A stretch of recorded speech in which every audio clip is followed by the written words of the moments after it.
నమస్తే. మహాభారతంలో ఒక్కొక్క పాత్ర కూడా ఒక్కొక్క ప్రాముఖ్యతనైతే మనకి తెలియజేస్తుంది కదా! అయితే మొదటిగా సంతనుడు. సంతనుడు ప్రేమ కోసం రాజ్యాన్ని మార్చినటువంటి రాజు సంతన మహారాజు. గంగాదేవి తను ఒక గొప్ప పరమాత్మునికి జన్మనిచ్చినటువంటి తల్లి గంగాదేవి.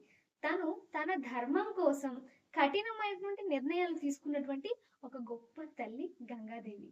అండ్ సత్యవతి. తనొక నారీమణి అయినా కూడా తన ఆశయంతో రాజ్యాన్ని మార్చినటువంటి గొప్ప అంబిషన్ కలది సత్యవతిది.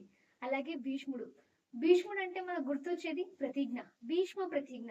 ఒక్క మాట కోసం తన జీవితం మొత్తాన్ని కూడా త్యాగం చేసినటువంటి ఒక గొప్ప వ్రతధారి అని చెప్పొచ్చు భీష్ముడు. అంబ. ప్రతీకారం కోసం జీవించినటువంటి సంకల్పం కలిగినటువంటి ఒక మహిళ అంబ యొక్క పాత్ర. అంబిక. విధి చెప్పింది, అంగీకరించింది, శాంతమూర్తిగా అయితే ఉంది అంబిక.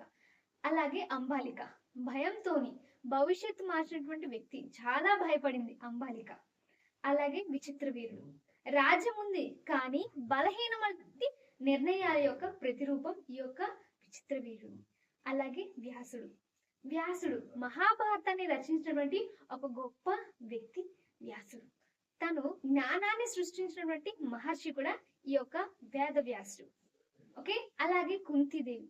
ఇంకా కుంతి విషయానికి వస్తే మాతృత్వం వెనుక దాచుకున్నటువంటి ఒక గొప్ప తల్లి.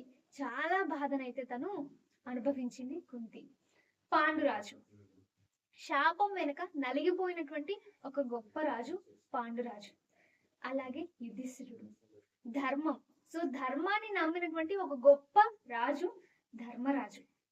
అలాగే భీముడు. భీముడు బలం. భీముడు బలం కంటే అతని యొక్క గుండె ధైర్యం అనేది చాలా గొప్పది ఈ యొక్క భీముడిది. అండ్ అర్జునుడు. అర్జునుడు అనగానే మనకి ధనుర్ధారి గుర్తొస్తాడు. అతని యొక్క క్రమశిక్షణ, అలాగే లక్ష్యం, శౌర్యం అన్నీ కలిసినటువంటి పరాక్రమ వీరుడు అర్జునుడు. అండ్ నకులుడు. నకులుడు అందం. నకులుడు అంటే అందం, అందం అంటే నకులుడు. కానీ అందం వెనుకున్నటువంటి ధైర్యాన్ని తను దాచుకున్నాడు నకులుడు. అండ్ సహదేవుడు. సహదేవుడు జ్ఞానం ఉంది కానీ ఎక్కడా కూడా బయటకు చెప్పుకోకుండా చాలా నిశ్శబ్దంగా ఉన్నటువంటి గొప్ప మేధావి సహదేవుడు. కర్ణుడు. కర్ణుడు దానంలో గొప్ప రాజు. దానం అంటే కర్ణుడు.